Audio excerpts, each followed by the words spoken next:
Hi hello, இன்றைக்கி நம்ம rainbow சேனலில் நம்ம அப்பம் செய்ய போகிறோம். கார்த்திகைக்கு ஸ்பெஷலாக அப்பம் செய்ய போகிறோம். நைவேத்தியத்துக்காக வேண்டி அப்பம் செய்ய போகிறோம். அதுக்கு என்னென்ன வேணும்? 1 கப்பு மைதா, இதே 1 கப்பில் பச்சரிசி மாவு, இதே கப்புக்கு 1/4 கப்பு ரவை, பால் அதே கப்புக்கு 1/2 கப்பு பால், வெல்லம் இதே கப்புக்கு இது ஒரு 1/2 கப்பு வரும். இதை உடச்சா 1/2 கப்பு வரும். 1/2 கப்பு உங்களுக்கு எப்படி ஜீனி இனிப்பு வேணுமோ அது மாதிரி நீங்கள் கூட குறைய வச்சுக்கிடலாம். இதில் என்ன வேணும்னா, இது ஏலக்காய், தேங்காய் பொடிசாக பல்லாக நறுக்குனது, முந்திரி பருப்பு பொடிச்சது, இப்படி 2 உடச்சிக்கிட்டு கிஸ்மிஸ்ஸு இதெல்லாம் போட்டு, அப்புறம் பொரிக்கிறதுக்கு எண்ணெய், இதெல்லாம் போட்டு நம்ம இப்போ அப்பம் செய்ய போகிறோம். இப்போ நான் ஏற்கனவே இதெல்லாம் போட்டு மாவெல்லாம் போட்டு பால் ஊற்றி இந்த மாதிரி கன்சிஸ்டன்சியில் நான் சேர்த்து வச்சுருக்கேன். இது ஒரு 1.5 மணி நேரம் ஊறி இருக்குது. இதில் ஏலக்காய் பொடி, தேங்காய், முந்திரி பருப்பு, கிஸ்மிஸ்ஸு எல்லாம் போட்டு நல்லா கலக்கிட்டு இப்போ அப்பம் செய்வோம். பாருங்கள், வானலியில் எண்ணெய் சூடாகிருக்கு. இப்போ நம்ம இதை ஊற்றி எடுப்போம். இந்த மாதிரி கரண்டியிலிருந்து இந்த மாதிரி சரளமாக விழுகிற அளவுக்கு வச்சுக்கணும். வச்சுட்டு ஒரு கரண்டியாக எடுத்து ஊற்றணும்.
ஸ்டவ் ஆஃப் பண்ணிட்டேன்.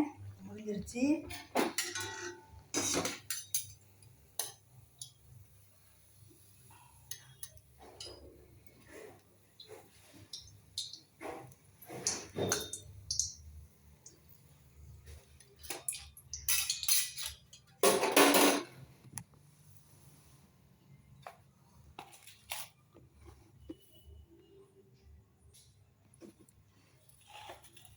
நேயர்களே பாருங்கள், கார்த்திகை தீபம், திருக்கார்த்திகைக்கு ஸ்பெஷலாக அப்பம் செஞ்சுருக்கு.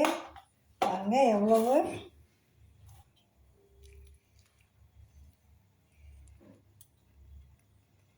இந்த மாதிரி இப்படி இருக்கணும். மாதிரி செஞ்சு பாருங்கள், டேஸ்ட் பண்ணி பாருங்கள், எல்லாருக்கும் கொடுத்து சந்தோஷப்படுங்க. தேங்க்யூ.